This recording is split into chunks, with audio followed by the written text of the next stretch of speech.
ये कहानी उन दिनों की है जब मैं अपने नाना नानी के गांव छुट्टियां बिताने गया था। वो गांव शहर से दूर था, लेकिन मुझे वहां की शांति और पुराने घर बहुत अच्छे लगते थे। हर सुबह मुर्गे की बांग, दोपहर को नीम के पेड़ के नीचे झपकी और शाम को खेतों की ठंडी हवा। लेकिन गांव के ठीक बाहर एक पुराना कब्रिस्तान था, बहुत पुराना। बचपन में जब भी मैं वहां से गुजरता, दादी कहती, शाम के बाद उधर मत जाना, वहां आत्माएं जागती हैं। मैं हंस देता, लेकिन उस बार कुछ ऐसा हुआ जो मैं कभी नहीं भूल सकता।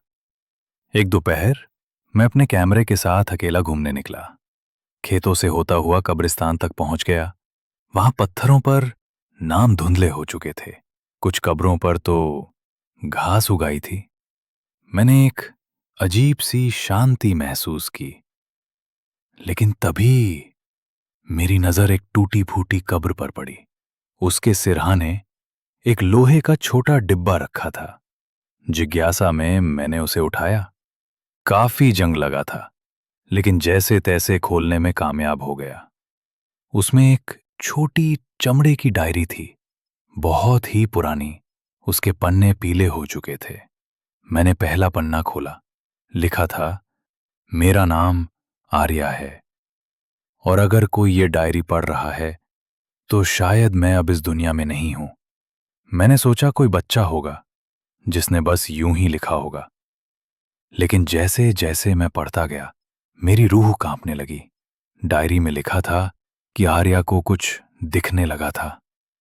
एक आदमी जो हर रात उसकी खिड़की के बाहर खड़ा रहता, कभी कुछ नहीं कहता, बस देखता। फिर उसने बताया कि वो आदमी अब उसके कमरे के अंदर आता है। और फिर एक रात वो गायब हो गई। उसके आखिरी शब्द थे, अगर मुझे कुछ हो गया तो मेरी कब्र पर यह डायरी जरूर रख देना, शायद मेरी आत्मा चैन पाए। मैं स्तब्ध रह गया। मैंने डायरी बंद की और वहां से भाग निकला। लेकिन उस रात मेरे साथ कुछ अजीब हुआ। मुझे लगा जैसे कोई मेरी खिड़की पर दस्तक दे रहा हो।